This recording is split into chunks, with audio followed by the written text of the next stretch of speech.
that is always good to know. Like what you say.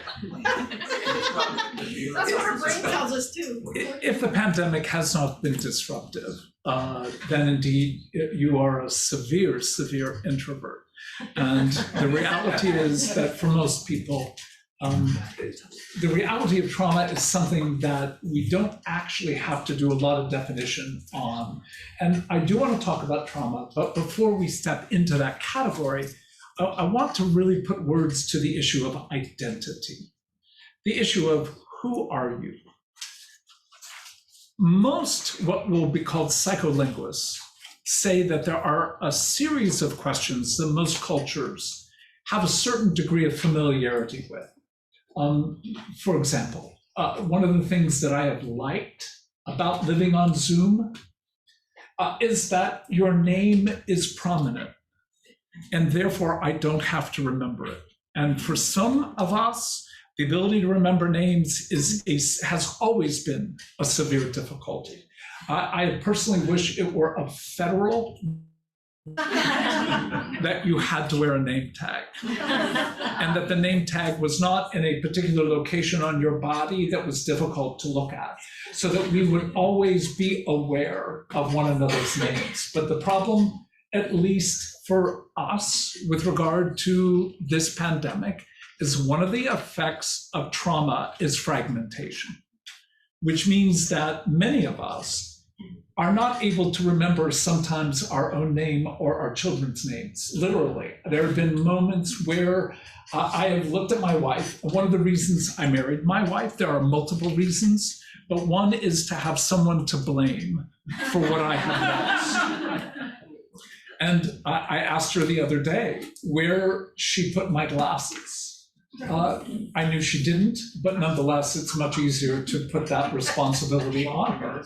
And she said, "Are you serious? Are you seriously asking?" Which I interpreted as, "Are you actually blaming me?" Which indeed I wasn't, though I was, because we both knew that she would never remove my glasses. And I said, "No, I'm not really blaming you." She said, "That's not the question I'm asking. I'm asking, are you literally asking me where your glasses are?" And I said, "Yes." And she said, "More often than not, I have to tell you that they're on the top of your head." But I don't today because they are on your nose. Somehow I moved them down to here. And in the midst of my, at least at that moment of trauma, I had lost track of even the sensoromotor experience of having glasses on the end of my nose. Fragmentation is the reality that many of us have lived. Inability to remember, inability to be able to sequentially move ourselves from point A to point B. Now, I'm not saying that's all the time, but we don't know when there's going to be that disruption of our ability to hold the kind of information we would have been able to do at some point well before the pandemic. So even though I want you to know I'm going to be talking about trauma, the question that I really want to pose for you is the question of who are you? And as I said, psycholinguists basically say in most cultures, there's a series of questions that you can pose to people that begin the process of trying to ascertain who the other is. Obviously, the first question is, what's your name? Because our names hold an identity for us. So the question of how does your name, your particular name, hold an identity for you? Meaning someone named you, and that name likely came from somewhere other than literally out of the blue. So even then, to begin to ask yourselves the question, what does your name mean because of association? Who gave you that name? Whose name was it that you were given? And how did even the meaning of the name hold a kind of shaping of your identity? So the question of what's your name? A second question that generally most people find some degree of comfort in is the issue of where are you from? Now, that question's often a loaded question. Again, not to bore you, but the portion of our brain that links what is called our limbic system, which often is referred to as our emotional brain, and our more thinking brain or our cortical brain, is a particular portion called the dorsolateral prefrontal cortex. Not that you need to know that. Just to know there's very few linkages between our thinking brain and our feeling brain, which is another way of saying you can know a lot and not change. You can know immense amount. You can have PhDs in certain areas of competence and knowledge and still be a jackass. You can be a biblical scholar and be an idiot. Nonetheless, this relationship between our thinking and our emotional brain, I want you to remember that Paul says in Romans chapter 12, verse 1 and following, that we are to be renewed, transformed by the renewing of our mind.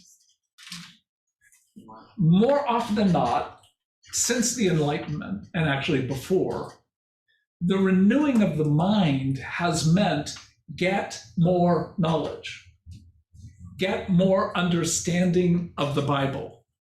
And indeed, there is nothing I'm opposed to with regard to that. The dilemma, as I've underscored, is you can know the Bible well and be a jerk. Or another way of saying that, you can know the Bible well and not have addressed the reality of your identity. And that identity has more to do with the portion of our brain that's held by location.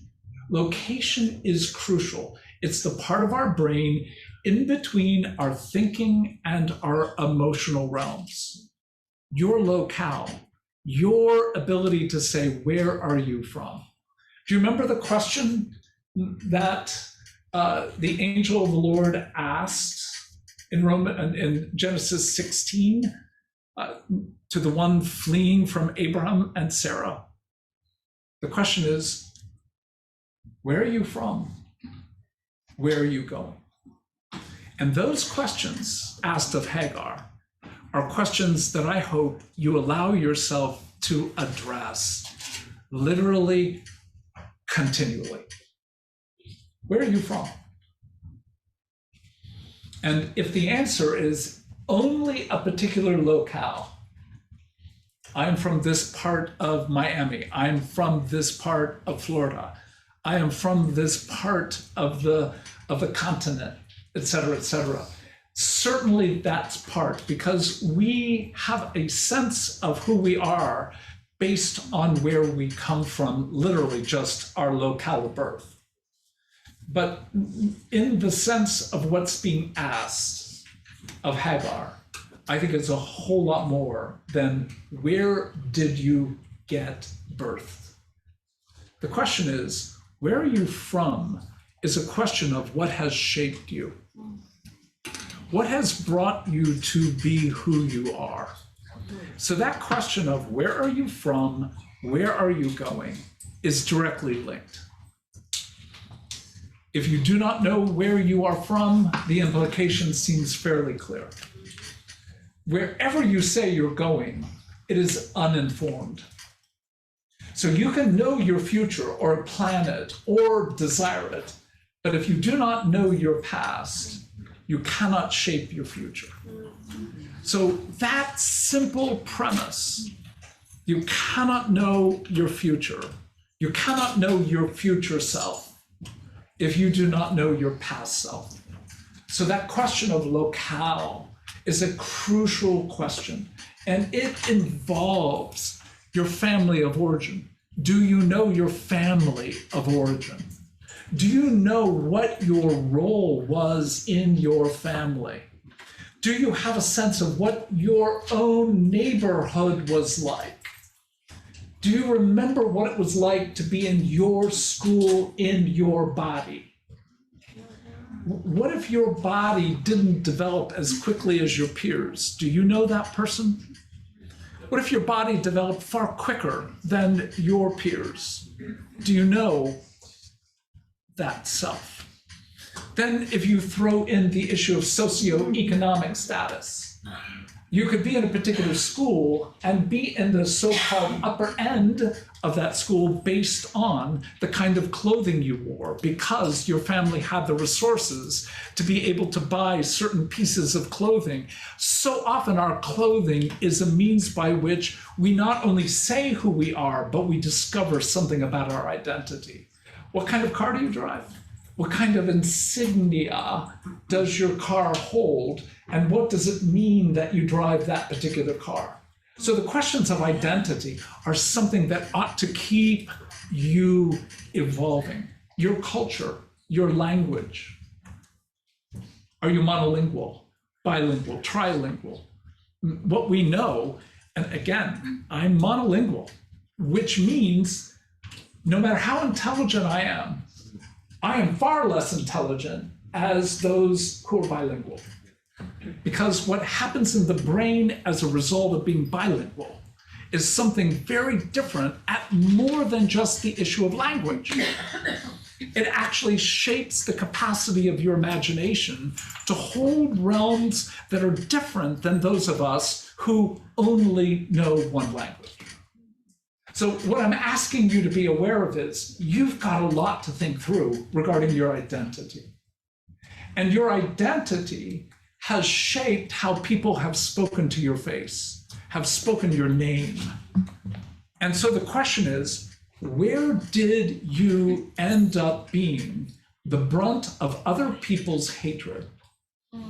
Whether in your own family, whether in the neighborhood, whether in your school, whether in the context of the larger culture. How did you bear cursing? Our identities are more shaped on the basis of how we've been cursed than how we've been blessed. Simply to underscore, again, with regard to what we know about neuroscience, is that anything negative stays 6-to-1 to anything positive. Your left hemisphere, which shapes your ability to hold cogitation, language, sequential thought, deduction, et cetera, your ability to think, it's your left hemisphere. The right hemisphere holds far more sensation, emotion, more a sense of personal evaluation. We are programmed to hold negativity more than positivity at a 6-to-1 ratio. So if 5 or 6 people speak warm words to you, and then one person says, oh, by the way, I thought you failed in this. What do you remember? Of course, what you remember is what the right hemisphere holds, and that is cursing. Even if it wasn't intended, you will hold judgment against yourself. So when I begin to ask you about identity, the question that I want to, again, keep coming back to is, what has shaped your sense of self? And it is your name, but it's also your location. All I've been talking about is location so far. How has your socioeconomic status, your cultural status, your body, your gender, your sexuality, how has it been cursed and therefore shaping something of how you see and hold your own sense of self? A third question that generally people can ask is this question, that is, how did you get here? And indeed, how did you get here into this lovely world? That usually opens the door to the word plot. Because likely somebody invited you, or you checked out a website, or how did you get here? How did you hear about this particular event, or whatever event it is that you actually are in? So the question is, are you aware of how the plot in your own life is working? And the plot always thickens, doesn't it? The plot always gets more complicated. And there are very few moments where you have a kind of what in the French is called dénouement, a kind of relief, a kind of, it makes sense. If you've got a few of those moments in your whole life, like, it makes sense. How this happened this way, it makes sense. It is a great gift because it becomes another place where we get a sense of who we are. So the question of, how did you get to be here? Final question that generally gets asked is this, and what do you do? Now, often that question even precedes the others because we want to know what you profess. Is that the verb you would have expected? No. No, but if you heard the word profession, you know that word. But actually, what we're saying by profession is the question of what is your loyalty? What do you attach yourself to? What do you say of yourself with regard to your doing is, in some sense, more than your mere job, more than your mere occupation. It is what you profess your life is worth giving to. So what's your profession? And if you say, I'm a dock worker, I don't have a profession, it's such a misunderstanding. What do you profess in what you do? You have a profession, no matter what you do. You're a homemaker, it is a profession. You are a CEO of a major Fortune 500 company, you have a profession. You're a teacher, you have a profession. You're a nurse, you have a profession. And the question is never essentially, what do you do? It's far more the question, how do you do it? And for whom do you do it? Wow. So I think that question of profession is a very deep question of identity. What do you profess about your life? And if what you profess is that you have made a lot of money, even that is a lovely profession. If your profession or what you profess is that you have the delight of being able to make a sufficient amount to be able to address the core question of what each of us is meant to offer this world, Micah 6:8. Do justice. Your life is about justice. And therefore, your life is about addressing inequality, injustice. Do justice. Love mercy. Walk humbly. That's your profession. Is that your identity? What is your name? Where are you from? How did you get here? What's your profession? That's what I'm hoping this brief time together can be at least some degree of reflection on.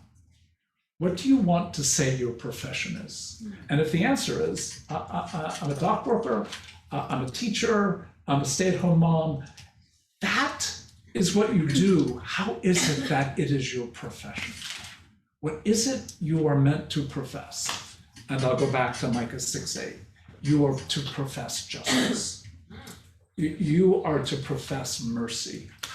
And you are to profess humility.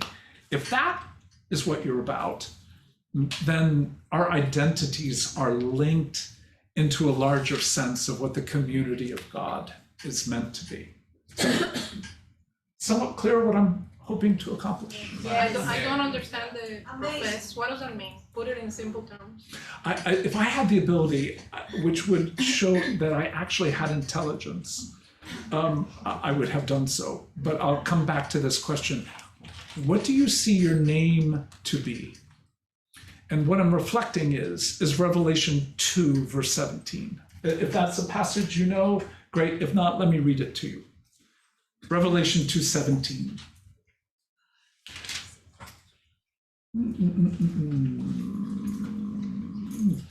Whoever has ears, let them hear what the Spirit says to the churches.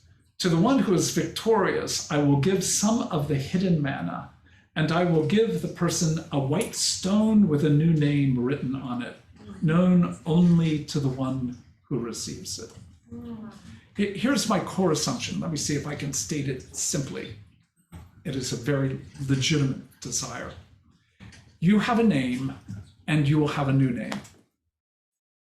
Your new name is connected to your old name.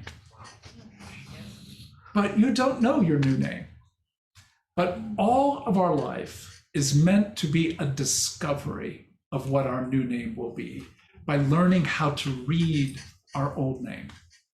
Your old name, current name, is a name that has been given to you, and your name has meaning. I want you to discover the meaning of that name, because the meaning of your current name, I believe, gives us some indication of our future name. You will not know your future name until you stand before the living God and he gives you hidden manna and a white stone with a name on it. Do you hear how precious that is? This will be a name that no one else knows but you.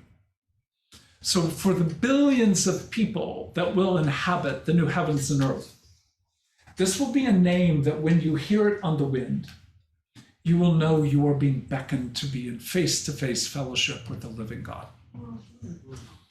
No one else will know this name because it is too precious for anyone else to bear this name but you. And that is what is ahead for you. We are to deal with our identity today to have a sense of what our identity in the future will be. Can we know our past? Yes, to some degree. And it will give us at least some sense of future understanding of our name. So the question is, what do you sense your new name to be? And is it something you ponder? If you don't, I don't think that the loss will be anything with regard to your eternity, except what you lose is the ability to anticipate. And what we already know by a lot of research, and we know by experience itself, most of our vacations are done in the future and in the past. The actual doing of it often is fun and fine, but it's not what brings us joy. What brings us joy is actually planning for the event. Or what actually holds even greater joy is remembering the event.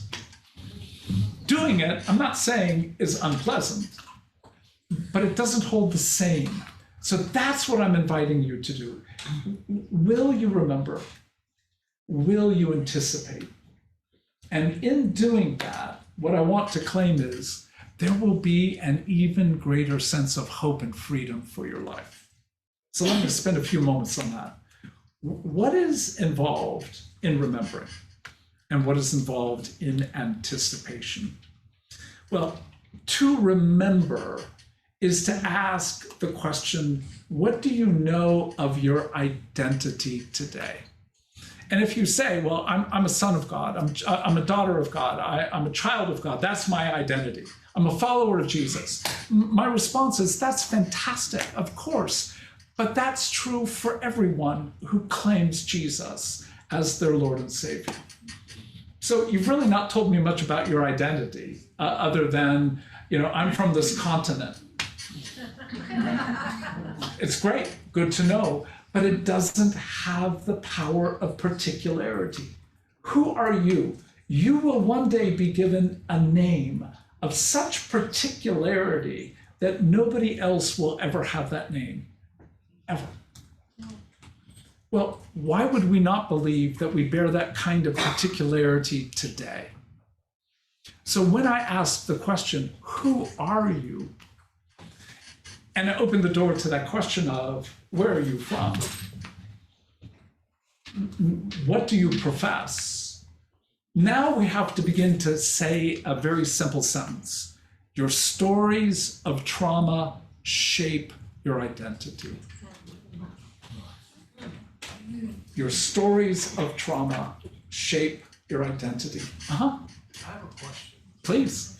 Can you elaborate on the difference between professing Not on, Carlos. Excuse me, hello. Can you elaborate on the difference between professing justice and professing judgment? It's a lovely question. Professing judgment, generally speaking, means that there has been no love of mercy or a lack of humility.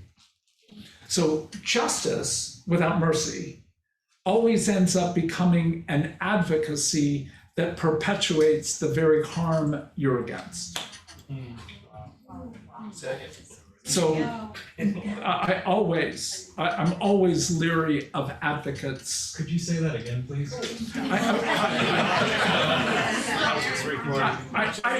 I wish I had that ability. But what I do have the ability is to say it a different way. Okay, 1 second. Carlos, it's being recorded. Eventually it's gonna be out. We can all listen to it again. And we're gonna do a Q&A at the end of it also. Great. And so do you hear, again, back to the word profession, if you have mercy and no justice, you will end up being self-absorbed. And your own healing will take precedent over everything else. You don't want that. That becomes just another form of American version of narcissism. So those who are committed to healing, but not justice, end up becoming, in one sense, psychologically bound in a series of self-absorptive loops. You never get free of that. So that's part of our desire, is to come back to advocacy with regard to justice. Justice has to be linked to mercy. Mercy to justice. Both have to be linked to humility. So the question, back to that question about our past, becomes this: where did you learn justice was never going to be available to you? Where did you learn that your particular gender, your particular sexuality, your particular face in the world was never going to get justice? Evil intended for that identity to be warped in you.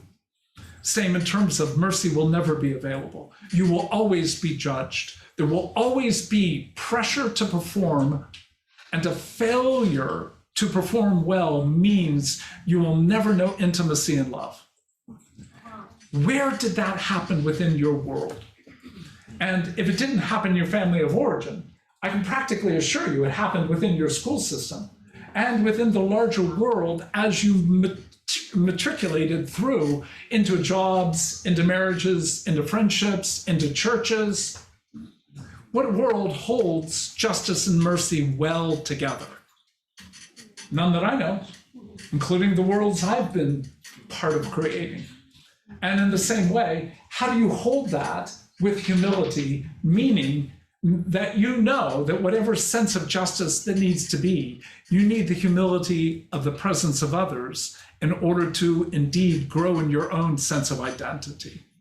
So we're back to that question of what shaped you in your own identity? And what I'm underscoring is trauma is a form of curse. Trauma is a form of being cursed. And the very nature of trauma always involves these three keywords: fragmentation, a sense that the norm of how life ought to be has been violated. There has been a threat against you. And that threat may literally be against your life. But a threat can be not against your physical life, but against your own internal, psychological, personal life. So the question is, what's the threat you've had to embrace and address in your life? And those threats are always part of our identity because they're part of our trauma. A second part of all trauma includes an experience of powerlessness, which ultimately means you cannot alter the shape of the world you're currently in. And wherever you feel powerless, wherever you feel like you are under the threat and power of another, that has a shaping identity for all of us. And a third element is wherever you feel shame. Shame alone is the experience of trauma. So where you have known shame in your body, shame because of your face, shame because of your accent, shame because of your family, or shame because of what your body experienced in the context of being violated. Wherever you have known shame, there will be a sense of, again, the curse against your identity. And it's crucial for us to have the courage to begin to name the contours of those experiences. Again, not merely for the shape of healing, but also for the hope of anticipation, not only of greater healing, but also of how our name, the name we know ourselves to be today, may have a framework for being able to anticipate what our name will one day be. Again, if I come back to this phrase too often, I hope you can bless redundancy. And that is, I want you to ponder the name you will one day have. And I'm arguing that one of the ways to do so is by looking at the framework of the trauma you have known. Let me give you as clear a picture as I can of my own life with that regard. To begin, I'll simply say my daughter came back from an event where she had, oh my goodness, we sent her to Siberia. Is that a beginning to a story?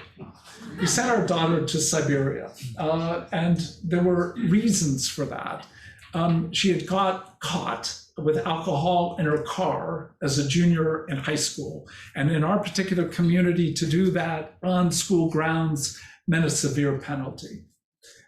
We punished her by saying she could not have electronics, her phone, anything other than her parents for 90 days. She could go to school and come home and be with her parents. Let me recommend that if you have a means to offer consequences to your children, never do that.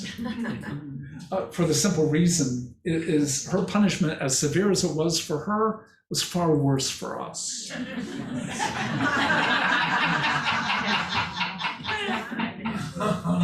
After about 3 weeks, which is really not even close to 90 days, she asked if she could go to an event she read about in the paper about a group of kids from our community that were going to Siberia to work in orphanages. And she asked if she could go. And I was like, oh, you can go. You can go tonight. And if they leave from the event to Siberia, you can go for the next month or two. Well, she did come home. She wanted to go to this particular outing. And she said, but Dad, I need to raise $3,000 to be able to go. And part of my work at the school that I teach at is fundraising. And she said, can I have your Rolodex? Meaning the names of the people I asked for money. And I'm like, are you crazy? You want to ask the ones I've developed a relationship with for money to go to Siberia? And I said, absolutely not. So she said, well, I need to raise the money, so I'll begin. What she did was she went to dear friends of ours and began to tell her story. Her story about how she had wantonly and mistakenly taken alcohol onto a school setting, had she been caught by the police, arrested. She told the story of my wife and I getting her out of jail. And she began to tell the story of how Jesus was using that in her life. Within 3 weeks, she had raised $5,000. And I asked her, could I have some of those names? She said, no, it's my story that made the connection, not yours. My daughter went. She came back. We are literally driving out of SeaTac, our airport in Seattle. And as we're driving, so thrilled. She's been back now hours. And one of the first questions, how are you? How's your body? How's your heart? Et cetera, et cetera. She leans up from the back seat and she looks both my wife and I in the eye through the mirror. And she says to me, Dad, what do you know about human trafficking? This is the year 2001. And what I said was, I know it exists. I'm heartbroken by it, but it is not my calling. And my daughter looked at me and she said, you deal with sexual abuse. And let me tell you the stories of the 2 orphans I spent 6 weeks with. And the finish of that story is both were of the age that they would be leaving the orphanage within 6 months. And what every Russian orphan knows is that the future holds nothing other than human trafficking. And so what she said to me was, what are you going to do about it, Dad? And I was defensive and I shut down and I said, I've got my work, I've got my calling, and it's enough. What my brilliant daughter did was she began to tell my wife stories and got my wife involved in engaging human trafficking. Eventually, we got involved in an organization called ICAP, the International Christian Alliance on Prostitution. All that to begin to say, our stories feel accidental. Very seldom do our stories that help us learn who we are come because of our purpose. It comes out of the grace, of the gifting, of God's surprise. The last thing I would have ever expected in my life was that I would step into human trafficking as a means by which to live out my identity and my profession. There are so many places of injustice, so many places that need mercy, so many places to learn humility. What's yours? Where are you called to profess your name and the name of the God you serve? I think that is a joyous and playful question. What you do, I'm intrigued by. Always, because it opens the door to the larger question of profession. But the question is, what do you profess? Do you hear the difference? I'm not asking to tell me what you believe. That's not our primary profession. It is where you live out what you believe. Where are you willing to let God surprise you and corner you and invite you into a reality that you would never have chosen easily on your own? Most of our jobs we have chosen, which is well. Most of our cars, most of our houses, most of our apartments, most of our condos, we've somewhat chosen. What I'm arguing for most of us is that what we are called to truly profess, we didn't choose. We got called into. And that calling often comes by surprise. Because of human trafficking, I happened with my wife to be on the border of Burma, within gunshot of the Burmese violence. We were in a camp called Mesot. And in the context of stepping into human trafficking, I was with friends in this refugee camp of 50,000 Karen and Karenese, all who have fled Burma because of the violence perpetrated against this particular tribe. I did not know that we had the privilege of being there for several days. I did not know that on Sunday, as I sat with my good friend who had invited us there, a Karenni woman, that right before the service began, she leaned over and said to me, I forgot to tell you several things. First of all, the service will be between 3 and 4 hours.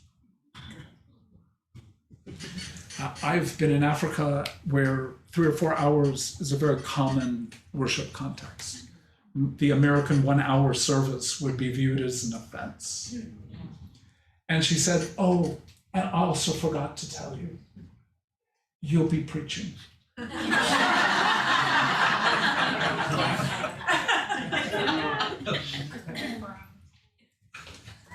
The glint in her eye indicated to me it was not a mere forgetfulness. And she said, oh, also, anything less than 90 minutes, preferably 2 hours, would be an offense to the community of 400 to 500 Karinis gathered, literally, by the Mason River. And she said, also, I forgot to tell you, there will be no response for the 2 hours you preach. These people would view any form of response as disrespectful to you. So there will be no laughter. There will be no sign that they're listening other than stone-faced silence. No less than 90 minutes to 2 hours. I looked at her and said, you need to understand, she's a missionary, not a lot of money. And I said, you didn't forget. You knew I would defer. I might not even go to the worship service. She agreed. And I said, here's the deal. Of course I will do what is expected. But if I can get even one person laughing,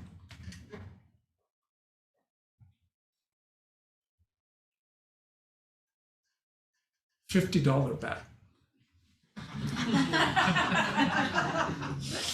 And her response was, oh, I guarantee you, you will lose. I'll double you. $100 if you can get them to laugh.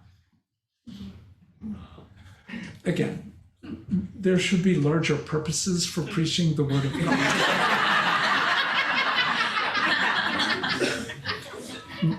But there's nowhere in scripture that ever implies that there is an absolute purity of motivation. I began, obviously with a translator, and I preached this particular passage, Revelation 2, verse 17, the promise of a new name. And what I did was I said, my name is Dan, not Daniel, Dan. And that has confused many, including the Social Security system, because the assumption is Dan is shortened for Danielle. Well, I wasn't named after a person. I was named, and I took at least 45 minutes to get to this spot. I was named after my grandfather when my mother asked him, and his name was Oliver Wendell Holmes Bope. She asked my grandfather, I was the first child born into that family, what he wished of his names to be used. His response was, I have hated all three of my names all my life. I don't want my grandson, my first grandson, to have any of my names. So she asked, well, then what name would you want? And he said, apparently joking, he said, name the first grandson after my favorite hunting dog. My grandfather was a veterinarian. He ran dogs, English pointers. His favorite line was called the Comanche line. His favorite dog was Dan. I'm so grateful. that I was not named after the line Comanche.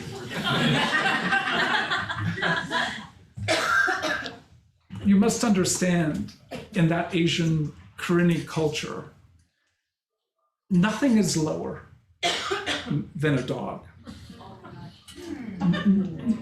No one in that culture would even name a dog.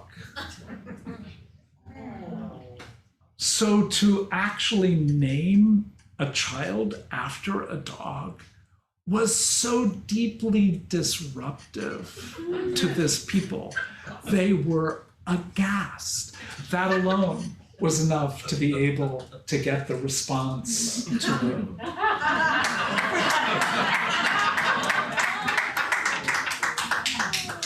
But when I went on to say that actually the word Dan from Hebrew, Daniel, basically means judge. And judge is another word for the word wisdom. And actually the word Dan, out of wisdom, also is connected to the word nahash in Hebrew, which is the word for snake. And the very nature of the snake is the one who's able to be wiser than a serpent and innocent as a dove. Perhaps the kind of person who can take 90 minutes and turn it to the advantage to make a missionary who doesn't have any money have to owe me $100. The name you were given is not the name you will one day have, but the name including all that it means, all that it holds, all that you have suffered in your face, in your body, in your gender, is all part of the play of God. I learned at a very young age to be wise, and that was for survival. With a mother who I'll simply call severely mentally ill. If you know the term, fine. If you do not, borderline personality disorder, where you could be sweet and kind, literally. One of the kindest people I know was my mother, until she became cruel. And it could happen within 20 seconds. And she could be incinerating. She could be witty and cruel, and then fragile, fall to pieces, be suicidal, overwhelmed. And it was my job, at least as young as I can remember, by 5 or 6, I had to learn how to read her. I had to learn how to keep her alive. I had to learn how to develop language. To do what? To tell stories endlessly in order to keep my mother from taking her life. Every one of us has a name, and my name is Snake. My name is Wise. My name is Judge. My name is Wisdom. And that came not because I'm intelligent, not because of the educational system. It came out of trauma. What is your trauma name? What is the name you've had to learn in order to survive in this anti-Eden world? What is the name you've had to learn of yourself to be able to make your world work? I'm a gambler. I've been part of starting several graduate programs. You don't do that unless you love risk. We are all meant for intimacy and for a sense of individuation. Those two words make sense? You were meant for connectedness. And connectedness is what gives us a sense of security and safety. The more deeply connected you are to your spouse, to your friend, to a parent, the greater will be the sense of security and safety. But we were also meant for individuation, which means we were meant to leave home. We were meant to take risks. We were meant to be able to go do things that other people have not done in the same way that we do it. If you're a painter, you paint like nobody else. If you are a musician, you know the difference between being in a choir, where your voice melts into the intimacy of the collective.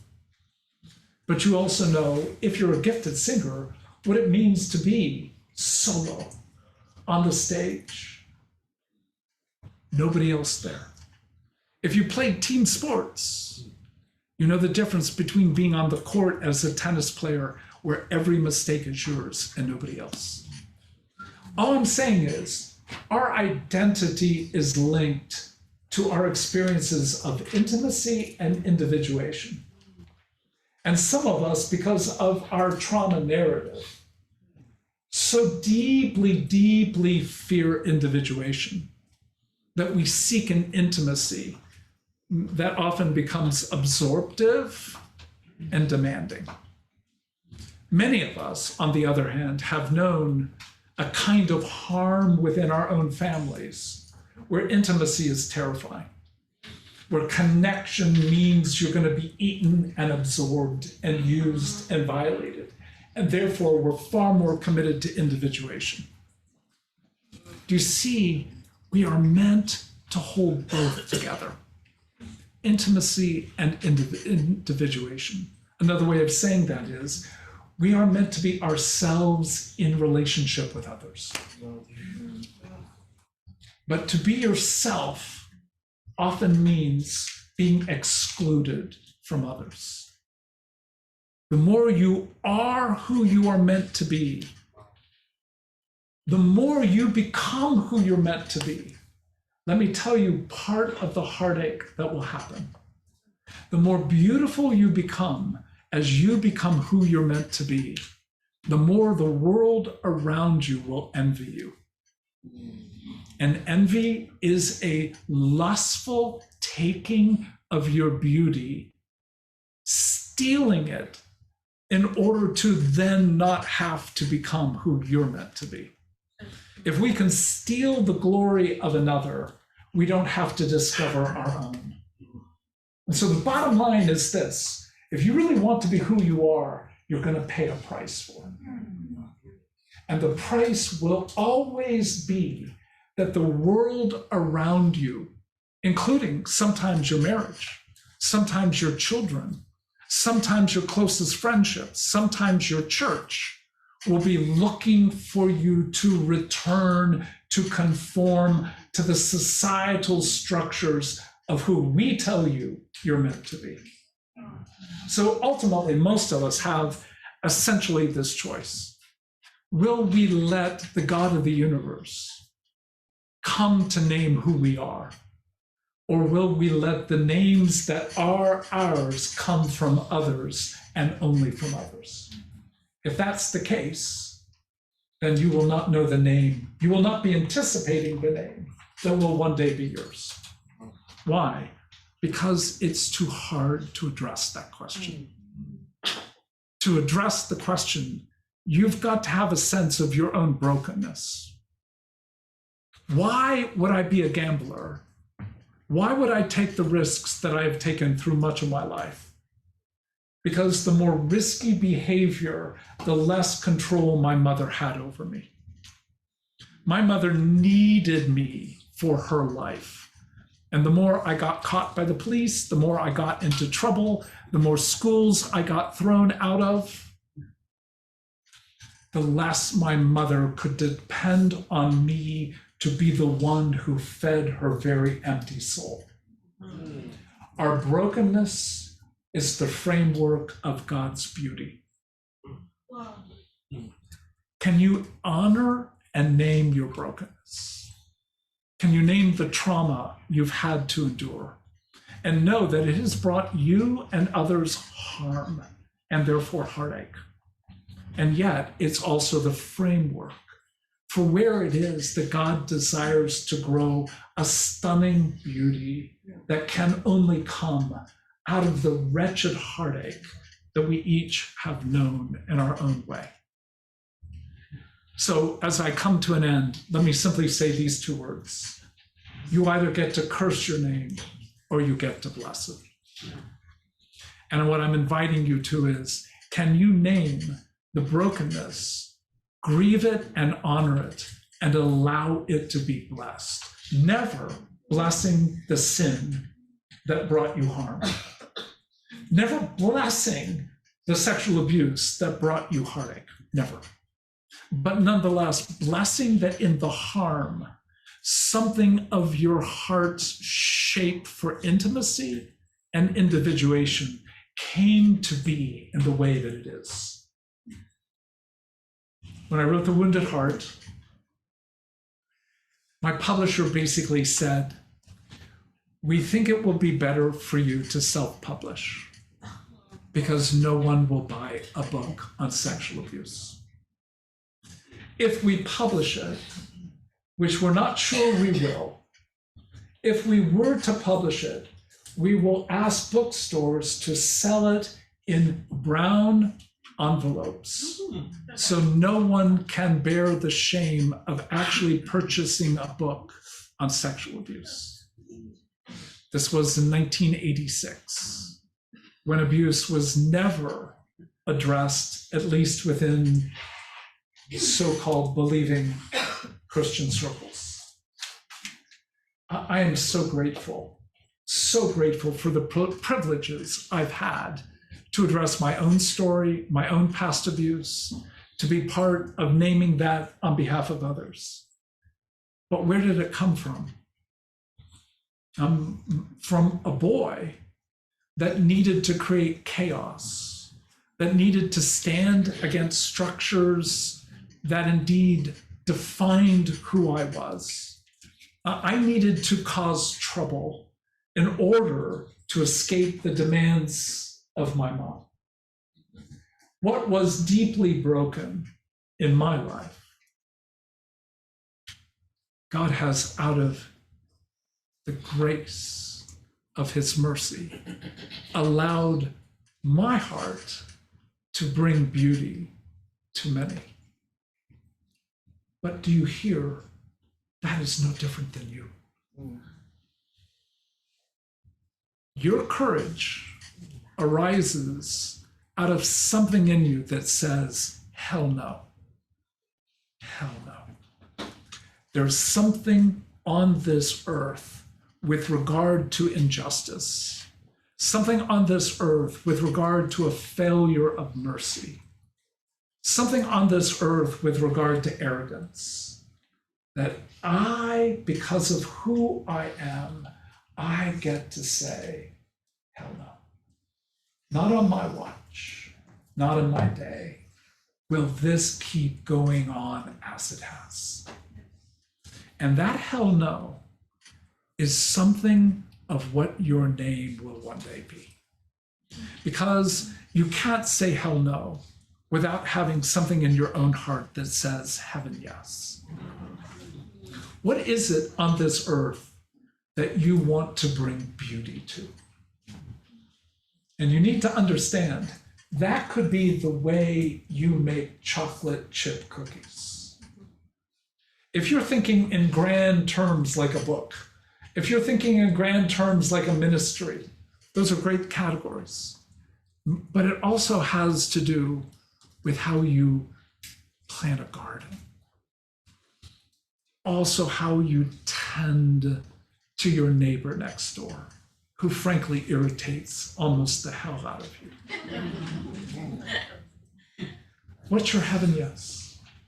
So the categories that ought to shape our sense of identity, if I can come back to one core theme, what evil meant to curse us, God means within that frame to use in order for us to stand against that which will destroy not only us, but others. What is your hell no? And that is part of your responsibility. Part of your responsibility is to be able to articulate, what are you to stand against that bears the horror of injustice? And what are you meant to bring to this earth that bears something of the beauty and the glory of God. That's your heaven, yes. And it can be poetry. It can be chocolate chip cookies. It can be how you tend to your garden. Don't allow your hearts to become so grand that you forget that God loves the small. And in honoring the small, he intends to create a picture of what we pray every time we say the Lord's Prayer, on earth as it is in heaven. That's your new name.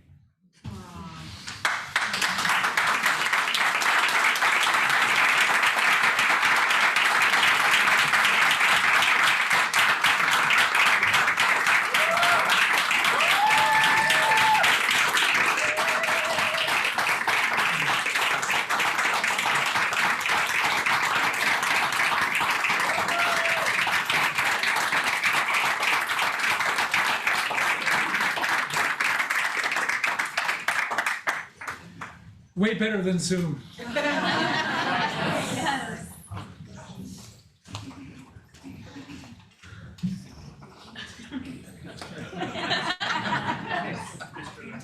in a few minutes, we're going to transition into questions and answers. I hope you all got, did you come here, please? 1 second. Oh. Okay, go ahead. Oh, no. We're gonna transition into questions and answers. I don't even know what to say to everything you said. It's funny, yeah, because in Hong Kong, so all the dogs are called Lucky. No, really? Yeah. And my name is Lucky. And so when I was growing up in Hong Kong, I was always compared to the dogs, just like in Bhutan, was it? Bhutan? Burma. Yeah. They're all called what? Dan. Yeah, they're all called nothing. Nothing, exactly. I was like, okay. Let's, anyway, here, take this thing. Or Blackie, or very close to it, Blackie. I remember when the kids were little, we had a nanny that helped us at home, and I'm upstairs and she's downstairs, and I hear her going, "Lucky, get down! Lucky, get down!" And I'm like, what's going on? So I get really worried. I start going down very quietly and follow the noise, and I hear her, "Bad Lucky, down!" And I open the door and she's trying to ask the dog to get off the bed. And I'm like, "Doña Mayra, Lucky is el señor, the dog is Otelo."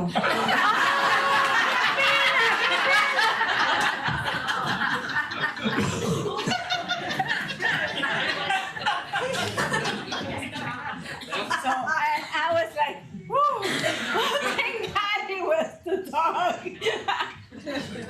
Anyhow, thank you. Welcome.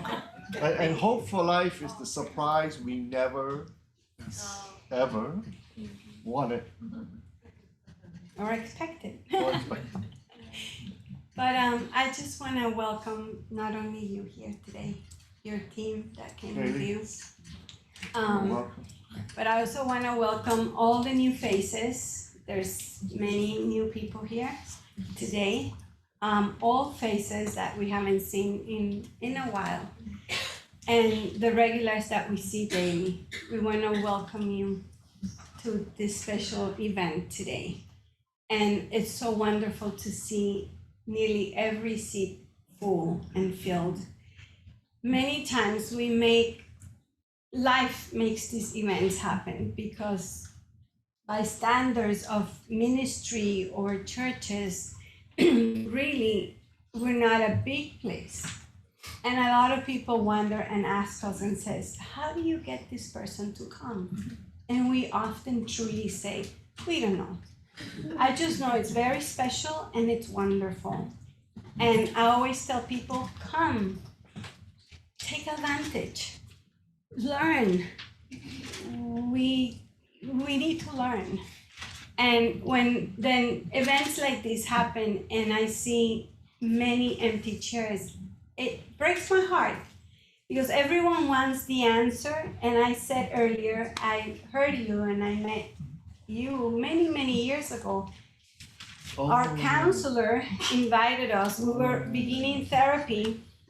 We were getting therapy. But we were Yeah. beginning, and she invited us to hear you talk. It was 25 years ago. And I remember I got there, I heard you speak, I walked out of the place, I looked at Lucky, That's so and I thought, he's the same, he didn't change him, what happened, you know? So I had no clue that the word trauma existed. I went there because we were having issues in our marriage. We were damaging and creating chaos within our home with our children.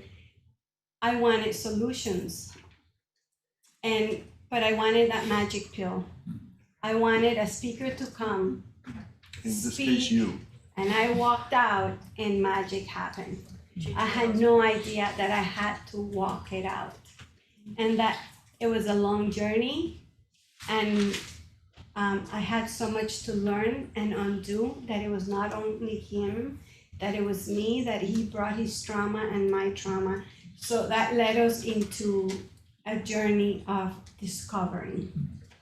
So having you here and inviting others that maybe never heard your name before, and we say, come on guys, we're doing the pre-K version. There's people that has more experience, let's learn so we can continue to walk together. So welcome everyone, and that sums up a little bit of the version of what Hope4Life is, what we do here. Is a couple that one day woke up and realized either we get help or we're not gonna make it. Either we get help or we're truly making a mess of all of our children. We were sending them to counseling, trying to fix them, and it was a pure mess. So out of that, this has been birthed. We've gone everywhere looking for help. And one of the things we would realize too is that we would go to talks, that they were wonderful, you would get things. And after 1 month, we were back alone in our chaos. And we didn't know how to stop it. We would talk to people in the church, and they would just send us to memorize one more Bible verse. And I have such a hard time memorizing and keeping information. That's part of my trauma. I went in full trauma mode to school. I could not learn, hold information, retain. I always thought I was stupid. So memorize one more Bible verse. Do you have any idea how difficult it is to memorize that Bible verse? That I feel it does nothing to us. Oh, you're struggling with this. I was talking to someone yesterday. Pluck your eye. Pluck your eye, so you mean get a pirate parch here or something, to cover my eye? What do I do with this? And have no one that would want it to undress and get vulnerable. I've been through this. How do you feel? What happened to you? And I'm just glad today we have this place that we can do that. I used to sit down in my bathtub and tell Lucky, literally cry and say, this is so lonely. Nobody cares about healing and getting better. And here we are.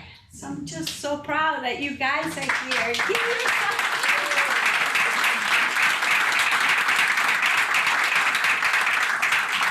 No, but 1 second.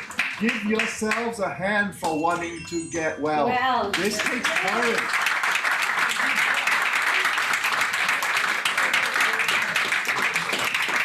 It takes courage. People come here every day because we do this every day, and they want to fight for their life, and we're saying it's going to take your life to fight for your life. Let's go. You want a pill? We don't have a pill. You have a pill? Give them? Can I give them a pill? Any color pill? No? Prilosec. Oh, Prilosec. That will just get you this far. So with that said, we never charge for anything. For those of you that have been coming here, know how we do things. And for all of you that support this place every day, all the time, We don't Yes. charge for a thing. Nothing. Events like this, people tell us how much is the ticket gonna cost, and we literally say nothing. So there's no excuse. There's no excuse. And we know there are people that come here that literally would not be able to afford a ticket to go see someone like this. And it breaks my heart. I know people that cannot afford counseling. And it's so sad. They don't have insurance. They cannot afford it. This is why what we do here, what Lucky and I have gotten, we're not doctors or anything, but whatever we've learned, from whoever we've learned it, we give it to everyone that comes here. And this is what we do, and we walk life together. You wanna walk? You wanna walk in transparency? You are messing up, we've messed up. But let us tell you how it has gotten better for us. But let's do it together. Let's walk it. This is what we do here. So simple, and that's what it is. That's Hope4Life. And thank you for being here. But with that said, for us to be able not to charge, to be able to maintain this place, I was saying to Dr. Dan that in January 7th, we were able to purchase this property. It's a miracle, and we would have never in our wildest dreams ever thought. I mean, it was like a joke, because we really didn't have the money. It just somehow it happened, and we're here. And we, it's just the beginning of have the opportunity to have a place where we can continue to do this. And we're just so grateful for everyone that supports it. But with that said, we do need to continue. We're inviting you to continue to participate in each other's healing, in each other's journey on justice. To be able to say no more, we can do life better. We can have better marriages. We can have better relationship with our children. We can have better relationship with one another. It can happen. I can look at a man without having to lust or objectify him. It is possible. It is possible that a man can look at a woman and not objectify her and admire beauty and be satisfied here. It is possible, but it's not so simple. It takes work, and we need to discover that. And this is part of discovering it today. Tomorrow there'll be another discovery, and the day after. And with that said, there's a few ways that you can support this. If you need an envelope because you're here for one time and you want an envelope, if you raise your hand, Eric will give you an envelope, and when you're done, you can give it back to him. Also, another way is text giving.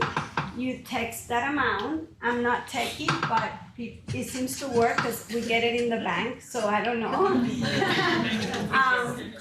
That's the number you text to with you put an amount and the word hope. Also PayPal, you can go to hope4lifemiami.org. It has to be Miami. There's another entity called Hope4Life somewhere else that people have donated to them. Good for them. They get to get it. Maybe they need it too. It's a surprise. I'm not surprised. But it's miami.org. Also by Cash App, $ Hope4Life Miami. And whoever mails checks still is there. Do we have people on Zoom? And I want you all to know, it's because of all of you we were able to buy the building. It's because of all of you the team gets the privilege to do this every day with people. Every day. So welcome our Zoom family. We now forgotten about you. We don't mention you anymore because we're so excited to see so many people. But we're glad you're there. I know so many people could not get the day off. And for those of you, I know many of you took your lunch break at this time. I know many of you are just here for this time and going, so we're not going to keep you. Thank you for supporting us. Thank you for keeping this place. And again, thank you for being here. Thank you. Thank you. And Gigi's gonna do some stuff. Oh, Very quick. okay. Thank you, Dr. Allender. I've had 10 years of psychotherapy Oh, sorry. and 11 years plus of healing.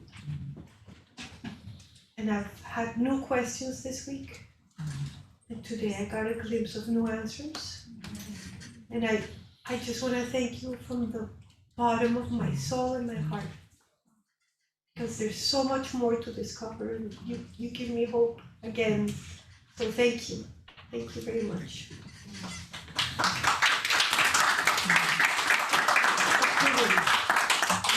Whew. I want to announce something, but it's like I feel just so overwhelmed with love, and it's just healing is not easy. Like giving birth. It's giving birth. But having contraction pains for 50 years. Keep pushing, keep pushing. Wow. Now I could get rid of all the extra weight from all this pregnancy of pain. Pregnancy of pain. Anyways, we continue with our healing, and I wanted to invite all of you to know that what we do at Hope4Life is we do life classes every Saturday from 9 to 12, and we do support groups every Thursday from 7 to 9:30-ish. Tomorrow we have our class, and it's amazing that Dr. Dan is telling us about how our story matters, and tomorrow it's called What's Your Story? We're gonna hear some people talk about their story tomorrow, people who have been in healing, and we have no masks here. It's not a pretend story. It's probably what we remember, and there's probably more, but please come and join us 9 to 12 every Saturday. And also, we have support groups on, you have the little thing for the support groups?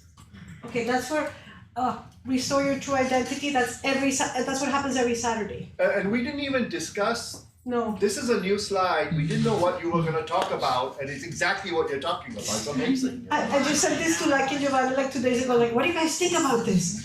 And then when I saw you, like, we gotta show it, we gotta invite people to restore your identity. We're restoring the image of love, and if we don't know who love is, we don't know who we are. So, yeah, woo. So, also, there's another very wonderful speaker coming on next week. Her name is Dr. Trish Lay, and she's going to be talking about mind over porn. And she's not going to be talking about porn. She's going to be talking about mind over porn. I have a little video about her. Very quickly. I'm Dr. Trish Lee. I am so excited to be coming to spend in-person time with you all at Hope4Life. I will be there April 9th, and I can't wait to bring an amazing new program of mine called Mind Over Porn. And what we're going to be doing is we're going to dig into the relationship and the intersection of your mind, your body, and your spirit, your true self, as I call it. And we will be digging into that relationship and resolving past experiences, rewiring present habits, routines, thoughts, feelings, and hardwiring in a new, better brain pattern so that you can feel and perform better than ever before. So get ready, because we are going to have such a beautiful time together. And until we see each other, control your brain or it'll control you. Isn't that awesome? So she's coming in person next week, next Saturday. So tomorrow we have the stories, and next Saturday we have Dr. Trish Lee. Got it? Yes. Got it? Yes. Okay, so we're gonna go into a time of Q&A. We want to invite people to actually ask the question, because we want to hear from the expert, right? If there's anything that's stirred up in your hearts while he was speaking, you can connect it to that and ask a question. Like, for example, Dr. Allender, you're talking about the new name. And you said, where have we been shamed? And in my case, I was shamed in my sexuality. since very young age, sexualized, sexually molested, abused, raped. I was shamed in my identity as a woman, my gender. And I was asking God right now, I'm a creative person, I'm an artist, I'm a creator. But that's my current name, sort of. If I was shamed in my identity, in my sexuality, what is sex supposed to do is give life. I sense that I'm being told that my new name has something to do with life giver. And it gives me the courage to step into my creativity with such boldness more than ever. So thank you so much, Dr. Allender. And I want to invite anyone who wants to share. One question, no three-part questions. No, let me tell you my whole life story so I can ask you a question, okay? So we're gonna start over here, Ligia, and I'm gonna pass this to you. And, okay, thank you. Oh, Roger and Gigi have. Oh, okay. I can. Back in 2008, I was one of the people who picked up Wounded Heart, and I was grateful enough to have been able to get it through the therapist I was with, having therapy with.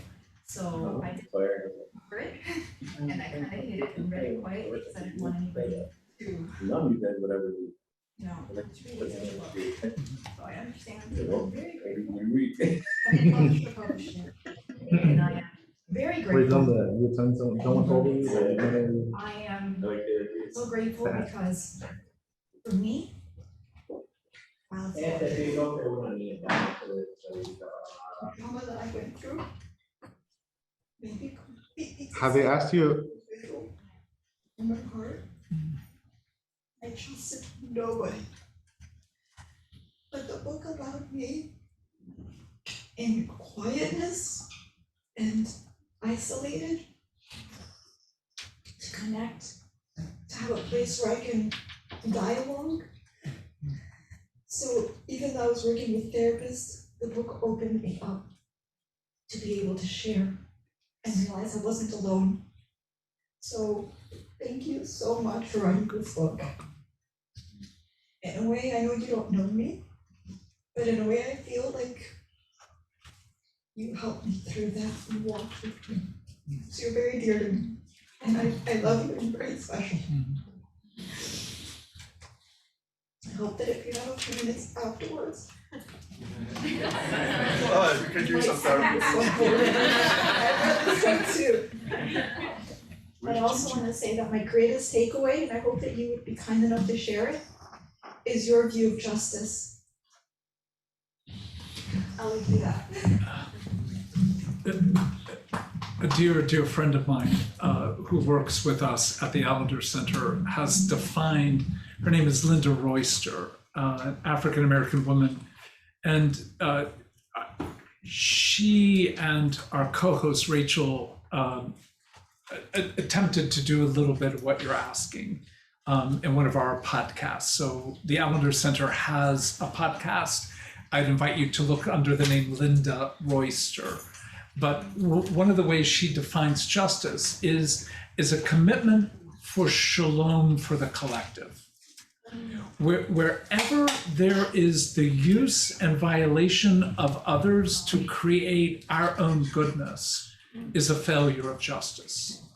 So in that sense, when you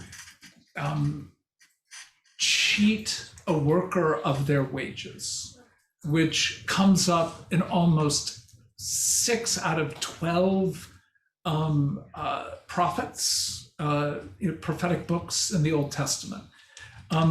Wages becomes a way of addressing injustice. So the scriptures are far more detailed on money than they are actually on sexuality.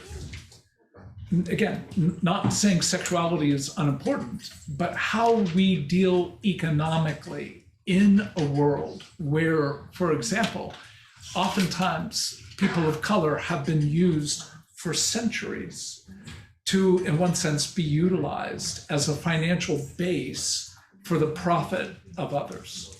That's injustice. And to then talk about how do we own that both personally, when we're not responsible, are we not responsible for 200, 300, 400 years? Again, scripture is not individualistic, it's collective. And the notion of Western justice, again, it's still better than almost any other country in the world that I know. But the dilemma is, for the most part, you've got a world where a kid steals a car. What is the crime punishment compared to white collar crime? Vastly different. Not in Seattle 7 years ago, the law was changed where a woman who was being prostituted had a 5-year penalty and a $10,000 fine. A man who sought the so-called services of a prostituted woman, no jail penalty and a $100 fine. I could go on truly infinitely. Who has created the structure of laws in our world? Our world, meaning the United States of America. Most of the tort law came from England in a context of pure, unadulterated patriarchy, where a woman couldn't even have owned property 90 years ago without the agreement of a man. So what we have to address is laws generally are no different than any interpretive structure. Who is the one interpreting? Who's the one who's operating on the basis of bias? So creating justice, both individually, familially, economically, corporately, always has to be thought about. And these are hard issues. I will, when I talk like this, people will ask, am I a capitalist? I am. Am I a socialist? I'm not. Yet, scriptures have a tendency toward a communal commitment, particularly to the poor and the weak. So the question of how are you addressing, in the context of your life, if you have been privileged for an education, for example, and most of us who have been privileged have done a lot of hard work, but even in that hard work, we were given advantages that many have not been. How do we, again, name a commitment to shalom to the collective? And for the Allender Center, we have begun, at least over the last 7 years, attempting to name and engage racial trauma. And in that case, the question then becomes, how do we address reparations? How do we address what we charge in communities that often can't afford our services? So these are hard questions that I don't come to and say, we have answers, but you have to be asking the questions. You have to live in the uncomfortability and not come to a quick resolve. So I find people on the left and people on the right oftentimes have levels of similar dogmatism. Wherever there's dogmatism, there's a failure to think deeply and ask hard questions. That's what I think we as a community of God have to begin to learn. Like, if you are for the left, I'm all for you. You're for the right, I'm all for you, unless you're dogmatic.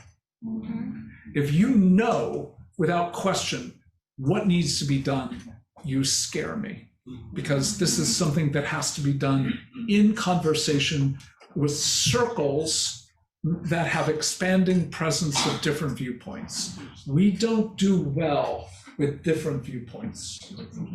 So that's part of the task of creating justice. And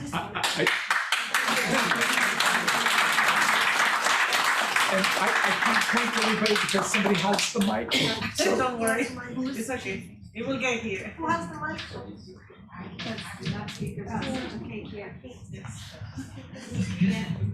This is a good example of escaping responsibility. There are so many things that come to my mind, but I think what God is like transmitting right now is like, I get the feeling that if you give this talk in many places around the world, and you ask the same questions you asked today, we will have a different world and a lot of different rules, because we will connect our professionalism, right, Yes. to fight injustice, right? It's very clear to me, like the call from God today is you have to change it, right?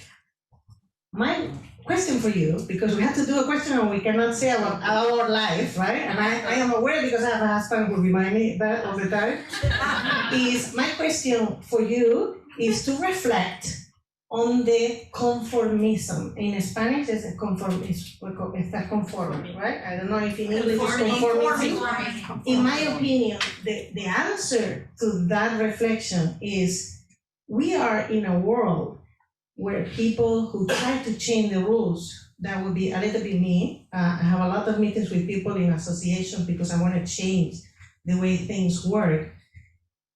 And I have a very, very, going into personal story, but like just to put it out, because it's a very part of the injustice. My best friend is Black and he's gay, and he feels there's this curse against Black people and gay people. And I just feel like sometimes I want to go into the rules and see like why that belief, the belief and the conformism of people doesn't allow us to change the world into a more justice world. A reflection on conformism and to make it simple, right? And that. Simple question. Two quick thoughts. The first is, no matter how different my view of scripture or theology may be, there is never a place for contempt. So you and I might differ on who we voted for president, or what policies we think are appropriate for, et cetera, et cetera, et cetera, or how we view the issue of homosexuality. We can be in a conflict as long as it does not bear the presence of contempt. Because I don't have to agree with you with regard to almost anything to be in an intimate and honoring relationship. Wherever there's contempt, it is the work of evil. The lingua franca of evil is contempt. The very name Satan, Satani, is the notion of the accuser. So wherever you're in the presence of an accuser, you're in the presence of someone who unwittingly often is serving the kingdom of evil. And so, in one sense, I don't want to hold people who have contempt with contempt, because I've joined them. What I can do in our conflict is attempt to give you a sense of how I read scripture, how I read reality, how I read my own and other people's lives. Yes. In other words, if we were invested in one another's stories, we still may not come to agreement, but we can come to a sense of honor of one another. So I reset my And that, password, for many of give my it to you, friends but I still in the gay do not have community, access is to often what they're most deeply myself. asking for. Is even if you differ So with I'm me with hoping you regard have to my that. reading of scripture, Um, that you would bring honor to one another. So in that sense, I think that is what we are missing in our day. And polarization politically has created a new level of rage in our world, where the people who are of the Republican versus of the Democrat, and again, I don't think this is unique to one party, and that is you defame by belittling. And the moment you defame by belittling, you are taking away someone's humanity. And Well, certainly President Trump was brilliant at that. But also, almost all politicians are brilliant at being able to demonize their opponent in order to justify, in one sense, their own person or their own policies. All I'm saying is, completely. no matter what party you're part I of. think I accidentally. And that could be did it. Baptist And I versus immediately tried to Presbyterian. reach out That could to, be Democratic versus Republican. And Do not give in to long contempt. process. And stand against And I need to do it contempt again. I've just with a been love of mercy. overwhelmed with many contempt. other things. Contempt is, in some sense, I would almost say it's similar to the word pornography. You'll know it when you see it. Better said, you'll know it when you feel it. Then- So contempt is a judgment against you where the other, in some form of belittlement, degradation, or vilification, makes you smaller than they are. So when somebody has, again, in certain cultures, the notion of a snooty nose, For a vendor. it's often the category of Yes, so dismell I can give you my or new password. distaste. Like, what's the movement if you were to have severely spoiled milk right underneath your nose? It's like this. That's a stance of contempt. So again, biologically, we're actually made to feel revulsion in the presence of that which will do us harm. So like a dismell, like that's a structure of contempt. But when I do that to your person versus a smell of spoiled milk, then I'm ultimately saying you are worthy to be spit out of my mouth. And any human being who can stand in the presence of others and feel that, that's what I mean by the word contempt. So to call somebody an idiot, Scripture actually says, and this is terrifying, you're worthy of hell for judging another person as an idiot. And all I can tell you is, having only been here in Miami for a day, watching how many of you drive,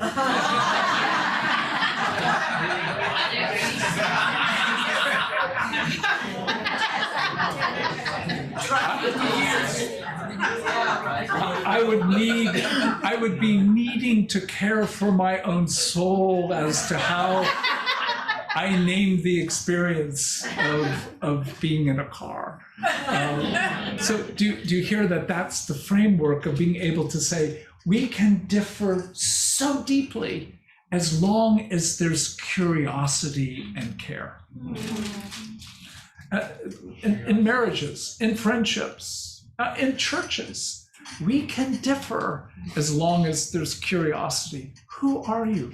How have you come to see, to believe, to hold what you hold? And I don't agree. But if then your response is, how have you come to see and be who you are as you read the Scripture in this regard, then curiosity will open the door to care. And care does not mean, again, that we avoid conflict. Conflict does not destroy a relationship. Contempt does. So there is contempt for disagreement. There is contempt for disagreement. Well, there can be contempt toward only one entity that actually leads to goodness, and that's the kingdom of evil. You can hold contempt for Satan and for nothing else. Not for a party, not for the Baptists, not for somebody who holds different views, not for a particular church, not even for those who have done you harm. To hold contempt for them is in some sense to join them in a violence that allows your heart to hold an identity close to theirs. Is that what you want? I don't think so. Would you say that contains contempt for yourself? Okay. Hello. Yeah. Wait, oops, I'm sorry. It's okay. Hello. Hi. Hi. Oh my gosh. I'm so excited. Hello, my name is Carmella. I have listened to hours of your podcast. Oh, I'm so sorry. Oh my gosh. I'm like freaking out right now because I love you. I love Rachel so much. Oh Thank my gosh. I feel like you're like my adopted grandfather or something. Like I'm so grateful. Now, in another era, I would have been offended, but I'm so thankful for you guys. I just like, there was a point in 2019 where I was dealing with a mood disorder, bouts of suicidal depression, and I remember listening to one of your podcasts on like just not being okay. And so often when I listened to them, I would just immediately feel safe. Like there would be a place for any one of my emotions, anywhere that I would be. Nothing is too small. There's a room for play. There's a room for curiosity. And I love like the big words you guys use. I'm like, oh my gosh, there's so much and so I wanted to just express my deep love and respect for you. That is not enough in this like little like amount of time that I have. But I'm just honored to literally like be in your presence. So I'm a creative and I have lots of beef with Christian art. And something that I want to do is I want to transform that, and I want to do it out of a place of my new name. And what advice do you have for those seeking to create art out of our new name? Wow. Well, first, again, thank you. And the nature of what we are meant to be is that whenever we bear someone's gratitude, for you to be aware that immediately what I'm left with is a sense of shock. Like, oh, like someone like me can be used for the glory of God. I remember the first sermon I ever heard. I won't go into the detail, but I was in a church after my best friend had been witnessing to me for years. And I knew the gospel backwards and forwards. I knew the Romans road. I knew Ephesians 3:23, Romans 3, et cetera, et cetera, et cetera.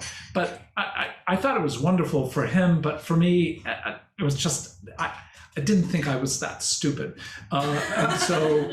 But when I was involved at that time in what could be euphemistically referred to as illicit pharmaceutical sales. And I had a contract put out on me and several of our associates. And you know, the idea that you could be shot at any moment changes something of your sense of eternity. And it was a beginning where I remember walking down a particular street at the small town that I was going to school in, and I just went, my conversion was this: fine. That was how I invited God into my heart. And we went to church that night, my best friend and I. And the pastor literally opened up this huge Bible. It was a Presbyterian church in the country. And he had on this black robe, huge black robe. And it looked like, to me, it looked like a human crow. And he opened this huge Bible and he began preaching on Balaam's ass. And I remember thinking, oh my God, first of all, I didn't know you all use language. And as he progressed, I'm thinking, well, nobody in the congregation looked uncomfortable. And so I just thought, well, all right, so obviously the word ass is workable. And then he began talking about Balaam's ass speaking. And I'm thinking, oh my God, what kind of religion have I gotten into? And then he switched to talking about Balaam's donkey. And it was like, oh, what a relief to know we're not talking about talking body parts. That's the framework I want you to have. Surprise. The nature of good art is unpredictable. If I can predict what you're trying to do so that your metaphors are clean and simple, and there is no intrigue, there is nothing that disrupts my reading of reality. Because we think we read reality well, and we do to some degree. I'm not saying we don't, but the nature of reality always is, as Lewis would say, What you're seeing today is the Shadowlands. And it's real, but it is only pointing to what is more real. So is the heart real? Yes, this is a 2.2 pound, a 1 kilo presence in my body. But the heart literally expands beyond your body. So your heart is bigger than your body. And your heart has the capacity through mediums to go farther than what your actual heart can do. So 2 things need to occur, I think, for an artist. The first is, how are you meant to surprise the world with beauty? But beauty is never as, and I won't refer to a particular artist beyond an artist known as the artist of light, who created these manuscript or these pastiches of beauty that bears no flaw. If your art bears no flaw, it has no reality. If your art does not tell the truth, it does not bear beauty. So that's where, if I had to compare, that artist to Picasso and Guernica.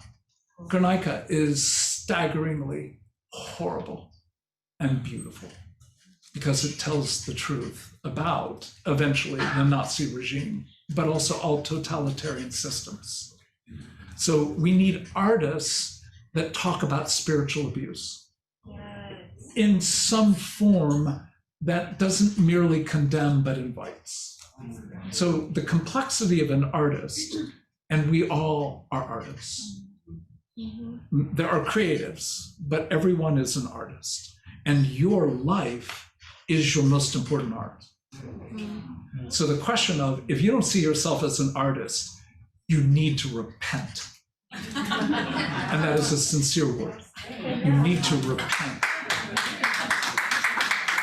And ask, how you bake chocolate chip cookies is part of an art. How you create a meal for hospitality is an art. So in that sense, what you're doing is creating surprise, which invites welcome. That's what I would hope for an artist.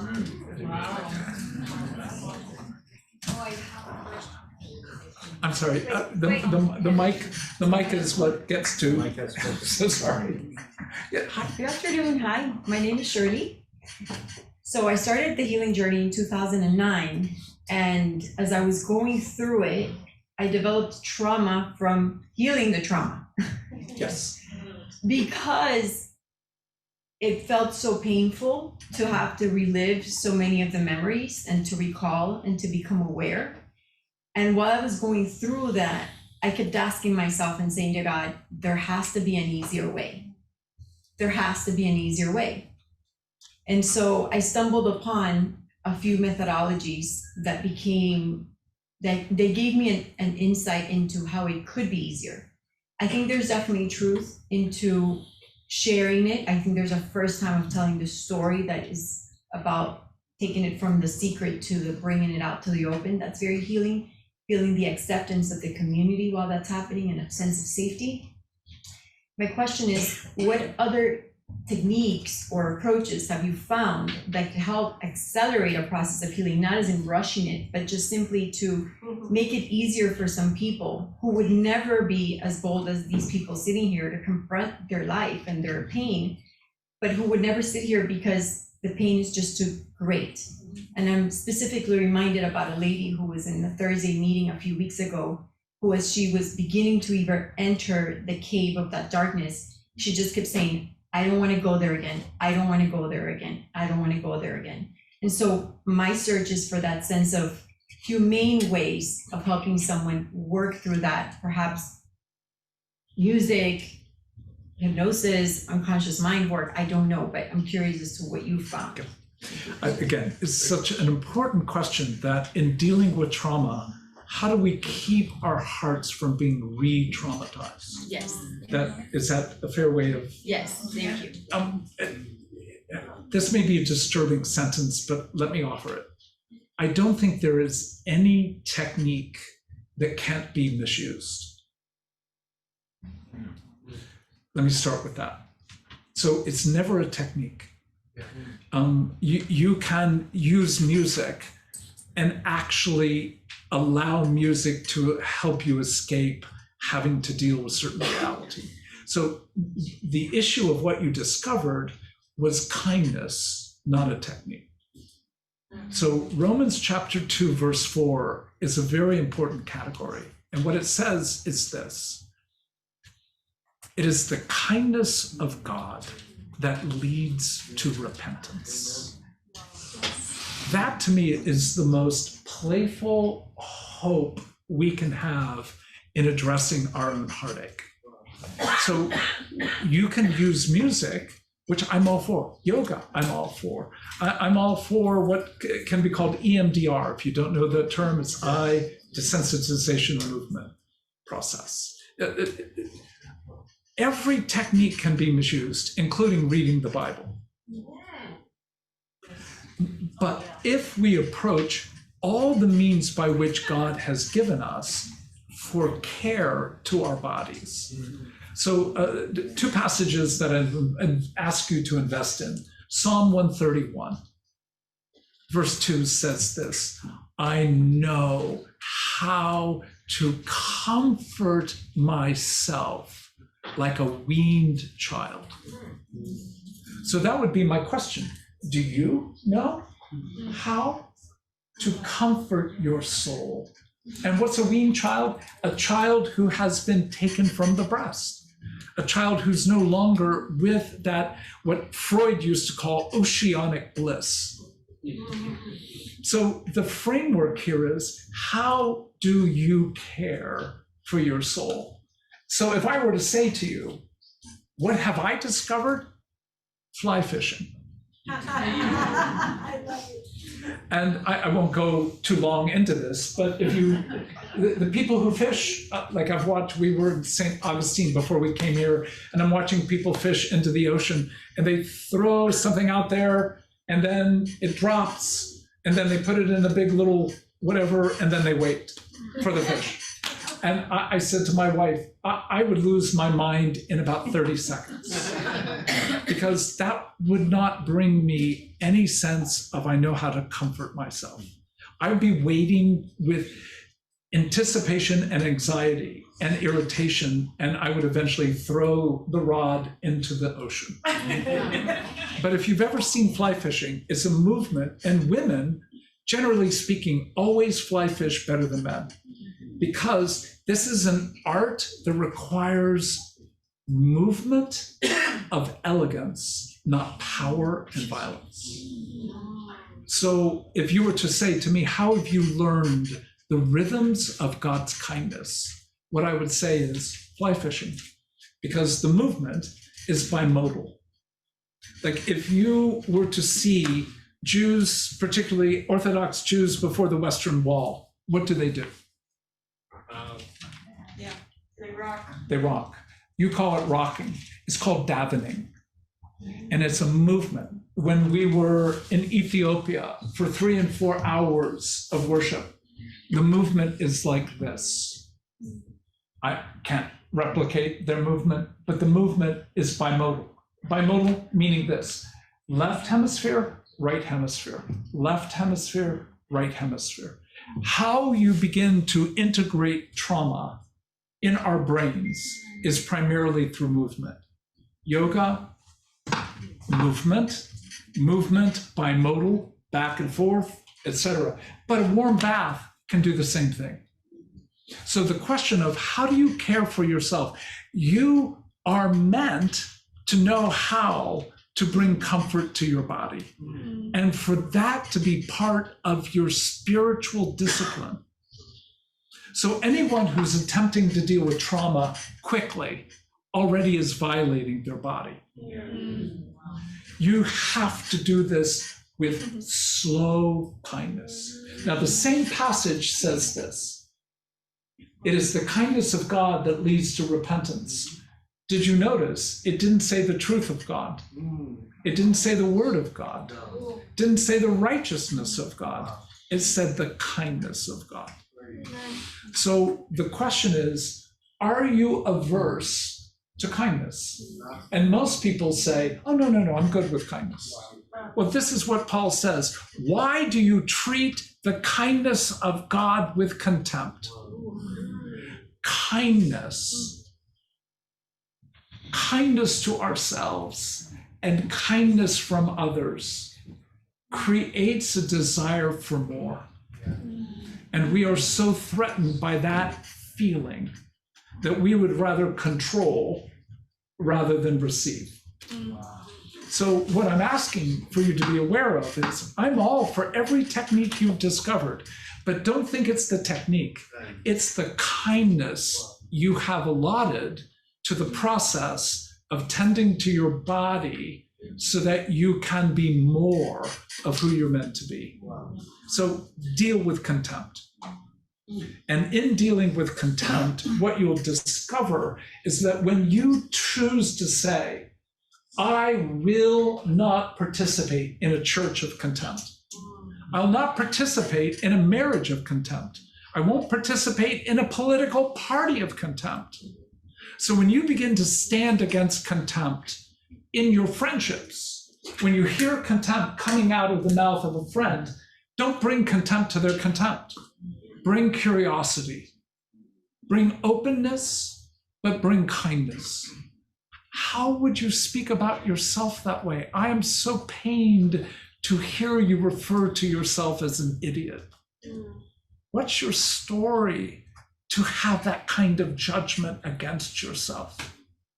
So when we disrupt through kindness, we're creating a context where the possibility that, again, if you were to see the porch that we have in our house, there are 1, 2, 3, 4, 5, 6, 7, 8, 9. There are 9 different places to sit, and all those places rock. And did we think to do this? No, we didn't. But somebody who was with us visiting our home said, this is a trauma-built porch. And it really is, because every particular place where you could sit, you can daven. So again, not that you need to know the verb davening. Rocking is a fine verb, but the ability to rock. And so the question is, do you dance before the Lord? Yes. Do you let your body receive the pleasure of movement? And again, I'm Presbyterian. And this is how Presbyterians move in church. So if you're Presbyterian, just move a little bit more and raise one hand like that. Like if you raise 2 hands, somebody will think that you've been mugged. All to say, bless kindness from your own heart to your own heart, so that you attempt to address your own heartache with kindness, tending to the small before the Spirit invites you to deal with the large. So good. Yes. I'm so sorry. I will. This is my boss, Caleb. Hi, everyone. And I can already tell you, I think she's ultimately saying we need to go. And I'm so sorry. I wish we could stay and be with you all. For sorry. Can you guys hear me? Somebody? No. Can you hear me now? Yes. Can you hear me? Yeah. Okay, so a few things I want to tell you all about resources really quick before we wrapped up. And I forget who, but someone mentioned, I think you mentioned the podcast. In the last 3 episodes, it's called the Allender Center podcast. We're on like every major podcast you can find. But what Dan was referring to, and way, here we go. It's called The Connection Between Supremacy and Sexual Abuse. So that would be one that y'all be interested in. And then the latest one, The Vulnerability of Christ. And also Jay Stringer was here, so some of you know him. He was on just 3 episodes ago, Pornography and Our Stories of Desire. Yeah, we dealt with pornography as often the unaddressed form of sexual abuse. We often think pornography is our failure. Oftentimes, it actually is how we were invited into being abused. And then the second was on white supremacy and sexual abuse. These are not topics that most people are fond of. And the third was on the reality we don't address, that Jesus was sexually abused. So we tend to stray where angels fear to walk. But I already named, Yes. I'm a gambler. You are. We appreciate that. Secondly, we are also here for a conference that Dan and Kathy Lorzell, they just got a book called Redeeming Heartache. And it starts this evening from 7 to 9 at Granada Church in Coral Gables. And it also is tomorrow. I know Lucky said you guys have your event in the morning, but it goes until 4. So if you wanted to come after, we would love to have you all there. And if you tell them at the front or at the registration that you came from here, and you will all be able to receive the $50 discounted ticket. And that's for both days. And there's lunch provided by food trucks that the church has and all of that. So we would love, love, love to have you all there. Just let them know you were here, and we'll make sure to honor that $50 price for you all. And then always you can come to AllenderCenter.org. We have so many different resources. If you go to our event page, we do have an interest list for a story workshop in August, and then also an interest list for a story workshop for racial trauma and healing, all led by our BIPOC staff and team members. It is off limits to white folks in a good way and a needed way, and it's a really special place. Scholarships up to 50% are available for that, and scholarships are available for all of our offerings. So we love, love, love to have you all check us out. If you have any questions, you can find me on the staff page. My name is Kaylee Vandergrift. Actually, my new last name is Vandergrift Porter, but I don't think they've updated that yet. So you can just find that, and you can email me directly, and I will be happy to get you connected. And with that, we just want to say thank you so much for having us. It's been such an honor to be with you all and to spend time with you. Any last thing you want to say? Yeah, just one last question. And then I'll go. Are you talking about for her? No, yeah, I just. And then after the question, I'll close. I think she was. We need a microphone for him. Curtis. Yeah. Just one last question. Okay, one more, sorry. And then I can. I know you had an opportunity to say that your mom was a blessing to help you find your true self. Did you have an opportunity to reconcile with her? And if you did, what did that look like? Oh, you're asking such a beautiful question. And of course, it's a complicated story. The answer is, I wrote a book called To Be Told, where it's probably the most expansive to the relationship with my mom. And that book, obviously, if I'm going to tell stories directly about a person, those stories need to be engaged with that person. And so my mom had access to the manuscript. And because there are stories about our relationship, that began to create a conversation. And again, to go into too lengthy of a process, she affirmed and engaged stories that I never thought she would have the courage to address. And it opened up levels of interaction that was so distressing to her that she came to a point where she had to be hospitalized. One of the calls from her physician was, "We don't know if your mom's going to live." Well, she did. And in the process, she discovered a little Baptist church that she decided to go to. I didn't know that there was something called a Bible until my best friend and I, at about age 14, had a conversation where he said something like, "God said blah, blah, blah." And I said, God said what? Well, he said blah, blah, blah. And I said, well, where did this God speak? He said, well, in the Bible. And I'm like, the what? The Bible. What's the Bible? You don't know what the Bible is? Never heard of the Bible. So you can tell there is, shall we say, not a particularly religious context to my life. So for my mom to like see a little Baptist church and decide to go in, we're talking huge.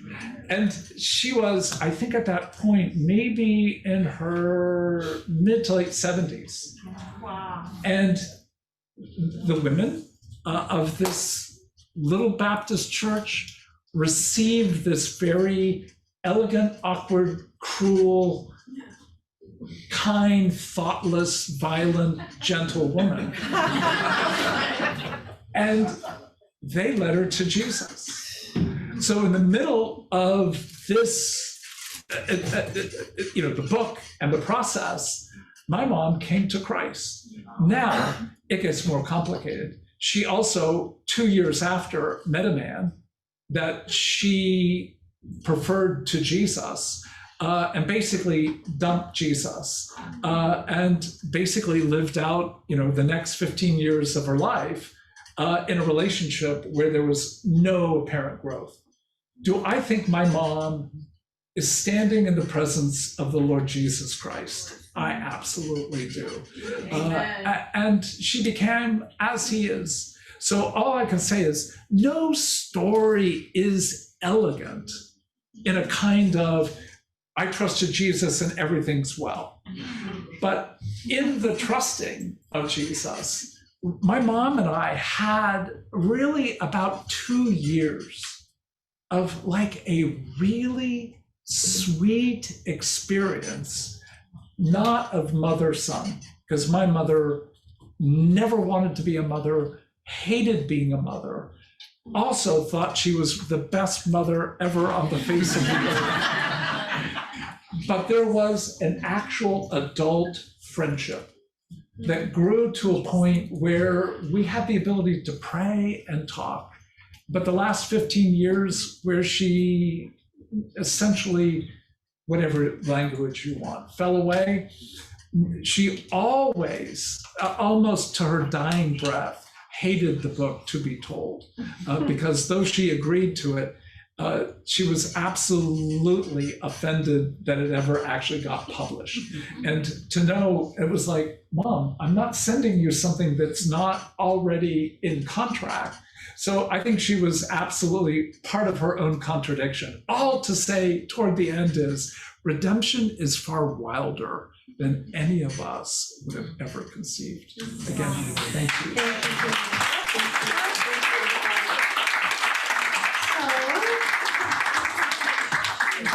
Dr. Dan, on behalf of Hope4Life, you have left the fragrance of Christ here with us. Thank you so much.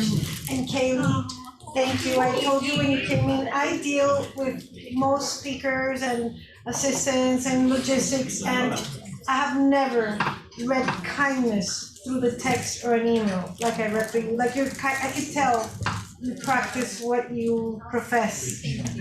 The kindness is very palpable. Thank you so much. God bless you. Thank you guys.